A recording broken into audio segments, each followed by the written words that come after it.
All of us have experienced a level of loneliness and insecurity in our lives.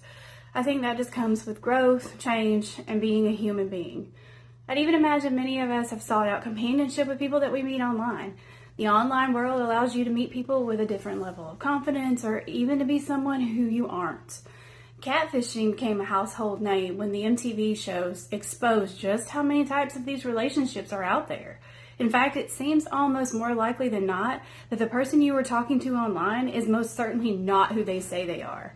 And that is exactly what happened in 2005 when 45-year-old Thomas Montgomery stumbled into the world of online gaming on a site called Pogo, and he decided he would pretend to be a teenager named Tommy. Now, as Tommy, he met 17-year-old Jesse, who went by the name Tallhotblond. He kept up the facade with Jesse, and it led him down roads he never imagined. This case is a wild roller coaster that was made into a TV movie for a reason, guys. You will find yourself almost not believing the next twist and turn. So buckle up, cupcakes. We are in for a wild one today. My name is Misty Sims, and this is Beyond Reasonable Doubt. Let's dive right in.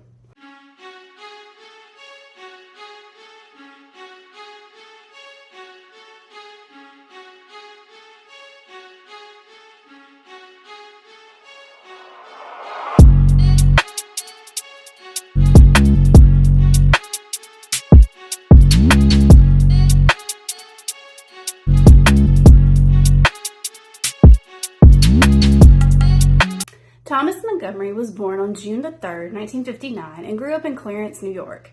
He served as a Marine for 6 years, but never saw actual combat and couldn't find out why. But when he left the military, he was struggling pretty badly with a drinking problem. And eventually he would settle down with his wife, Cindy, and they had 2 daughters together, and Thomas supported the family through his job at a dynamite plant, which is a power tool manufacturer. And Thomas was sort of living the American dream at this point. He had a great wife, 2 great kids, a steady job, a nice home in a nice area. But around 2005, when Thomas turned 45, he began to grow bored with his life. He saw everything kind of very repetitive, like wash, rinse, repeat. Every day he went to work, he came home, he walked the dog, he ate dinner, he went to bed. He felt like he had absolutely nothing to look forward to. And he also felt like he didn't really love his wife anymore. He said he didn't know what to talk to Cindy about. And Thomas was also struggling with impotency, so they weren't able to be intimate. But instead of trying to talk to Cindy or seek help for the relationship, Thomas turned to the internet and talking to complete strangers. He found himself on Pogo.com, which was a free online gaming site that also had chat rooms within it. And he would log on every night when he got home from work, and he was able to escape his so-called boring life.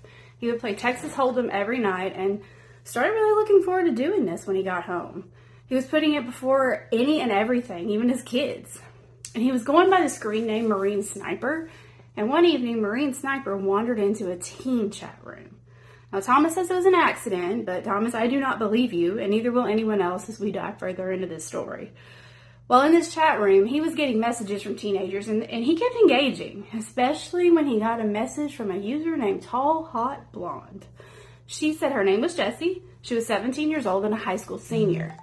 Now, when Jesse asks who he is, 45-year-old Thomas doesn't tell the truth because he's afraid he'll scare her off. He said he was 18 years old.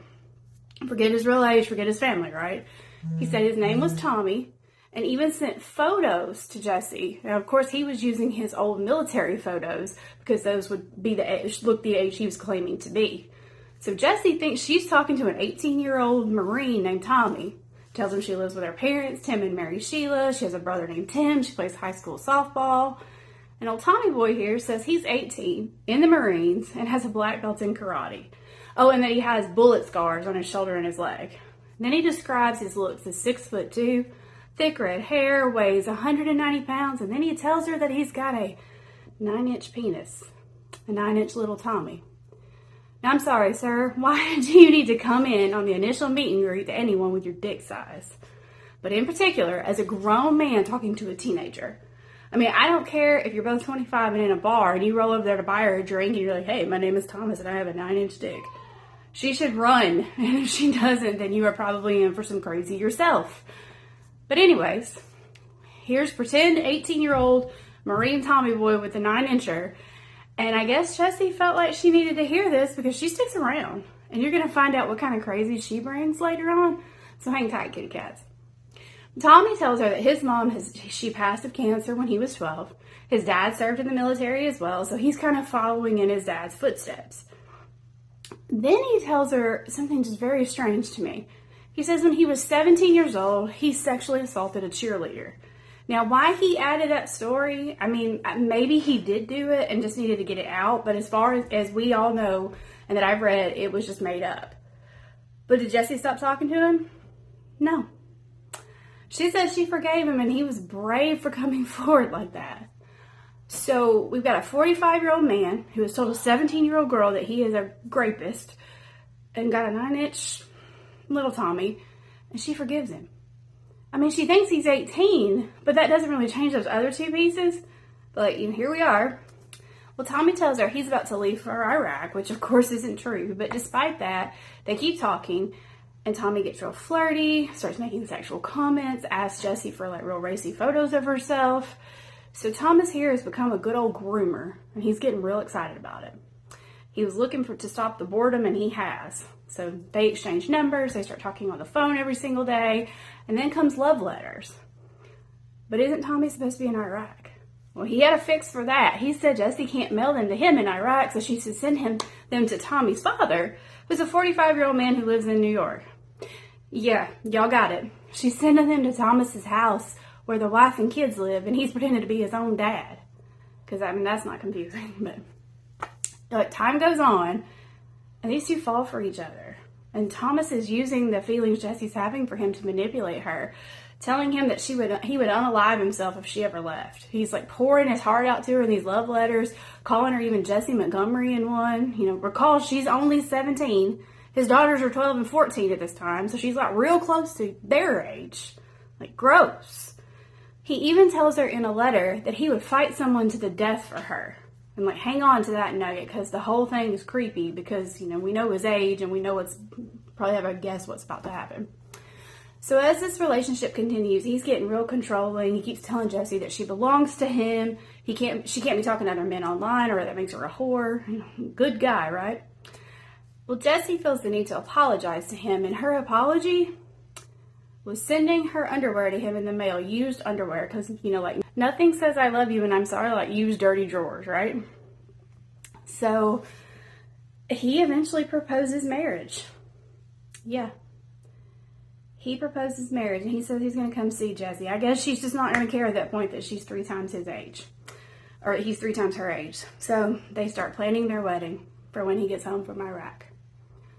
So I guess all this excitement's getting to Thomas, and he's living this whole double life, you know, real family and online fantasy, and he can't keep it to himself. So he starts bragging about his 18-year-old girlfriend and their affair at work.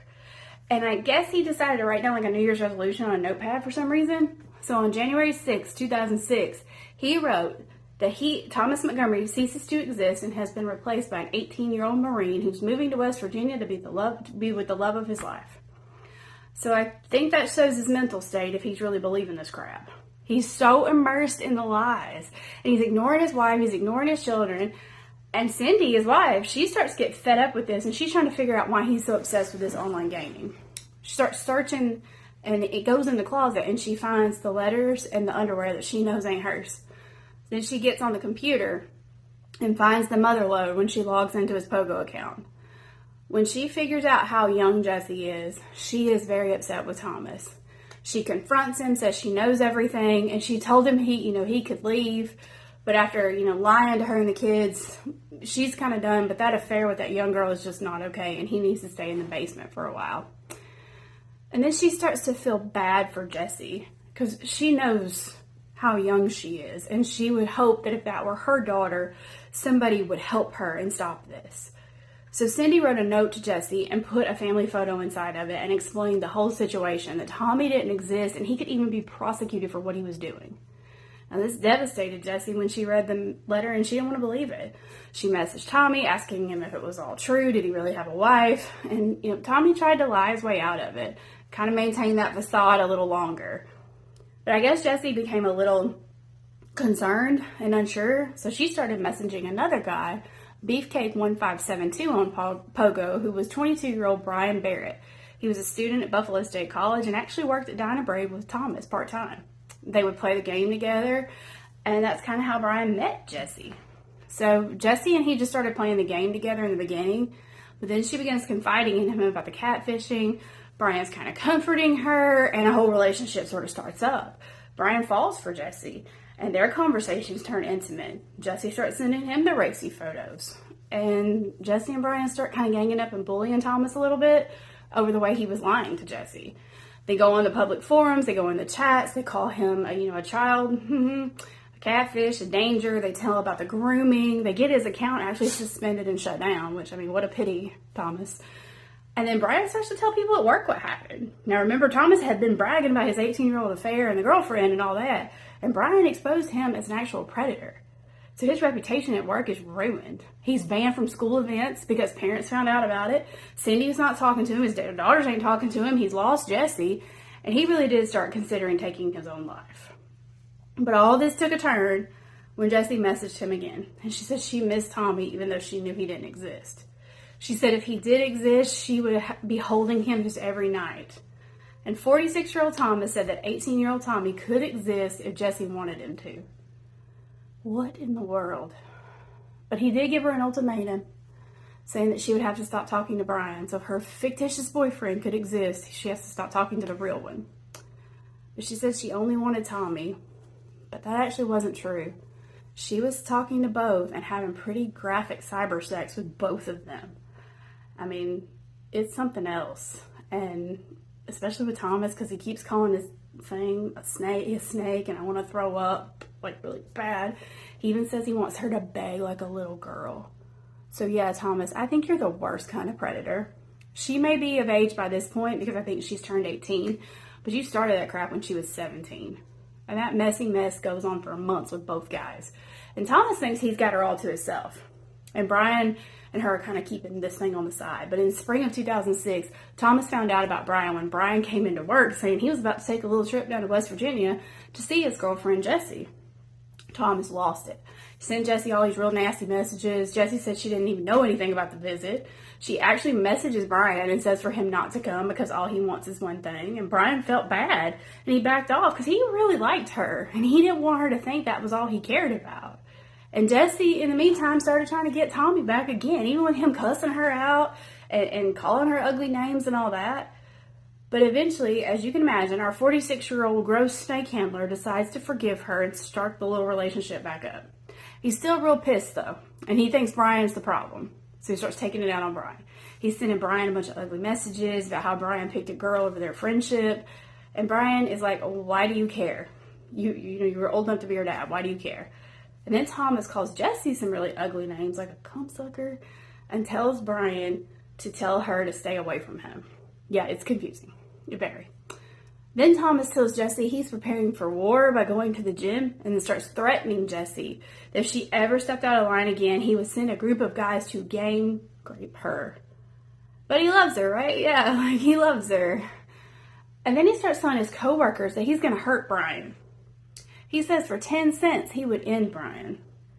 Jessie keeps asking him what he's going to do, and Thomas keeps telling her that Brian has come really close to dying, and he keeps telling her that she is going to pay, and Brian's going to pay in blood, and of course, Jessie's kind of freaking out, and messages Brian that Thomas is really threatening Brian, and she's getting scared, and Brian's like, yeah, me too, because he's acting real crazy, and he even tried to run me over in the parking lot. But it all came to a head when Thomas logged on to MySpace, way back in the day, right, MySpace, and he saw that Jessie and Brian were indeed still talking to each other. He blew up and he lost it. He messages Jessie that she's a lying whore, only wants Brian. He said he never wants to meet her unless she is actually being gang raped in front of him. And then he messaged her like these things for days and days and days. He's leaving her voicemails with the same type of language. And on Friday, September 15th, he sent Jessie a message saying to play her game, and he logged off for the last time. And that's when he snapped. He was so mad that Jessie wasn't talking to him that all he wanted to do was get revenge on Brian. So at 10 p.m., he went to the Dine and Breed plant.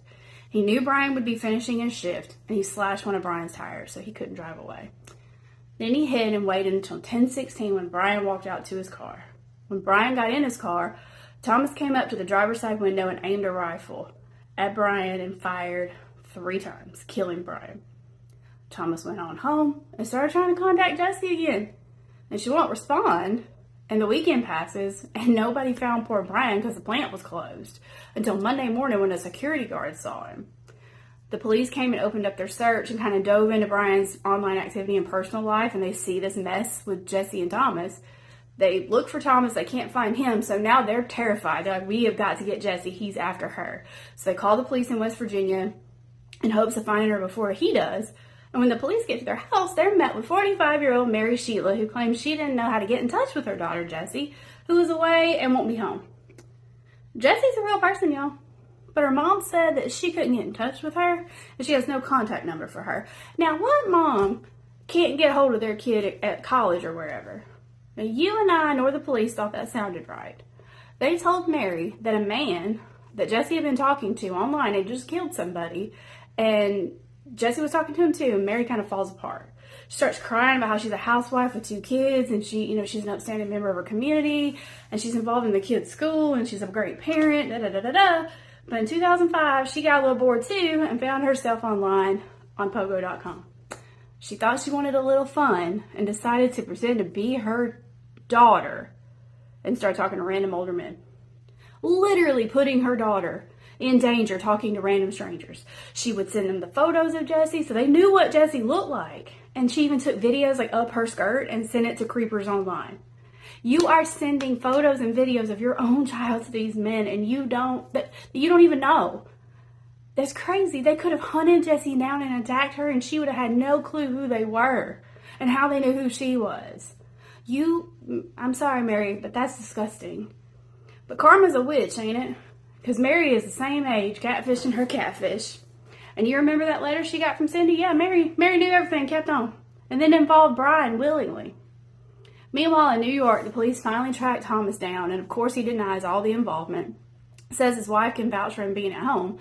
So the police talked to Cindy, and Cindy was like, oh no, he was not at home. He is lying. Like, Cindy is mad as hell, and she is not taking it anymore. Police matched the rifle to the type that Thomas owns, as well as dog hair on the shell casing, so that dog Thomas grew bored of walking every night.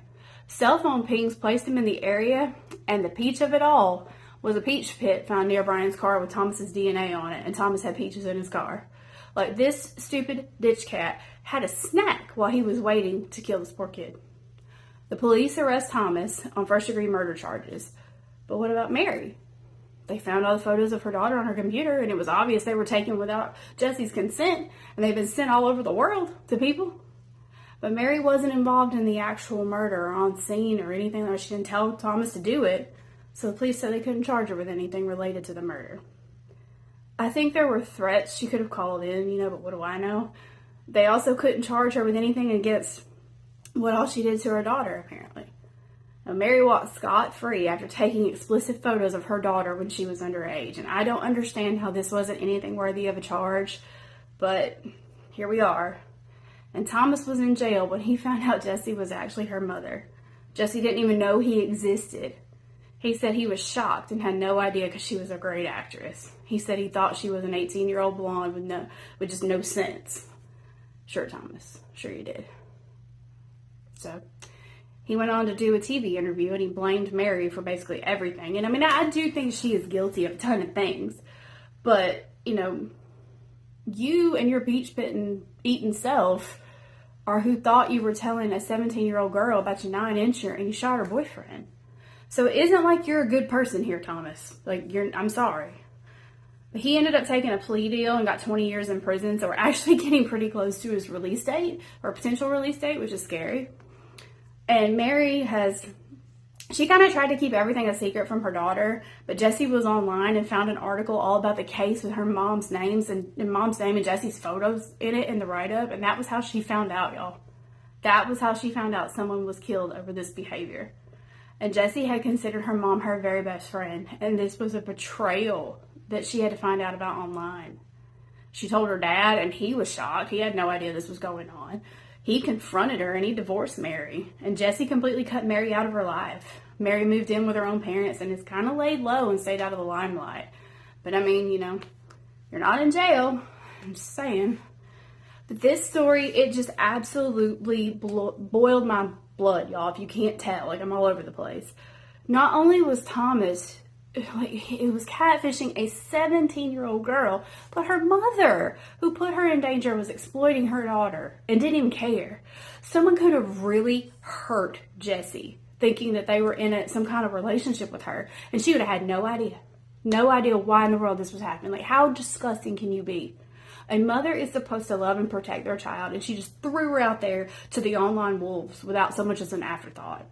I really hope Jessie is doing okay today. I hope Thomas's family is okay too, because I can't imagine their pain and humiliation.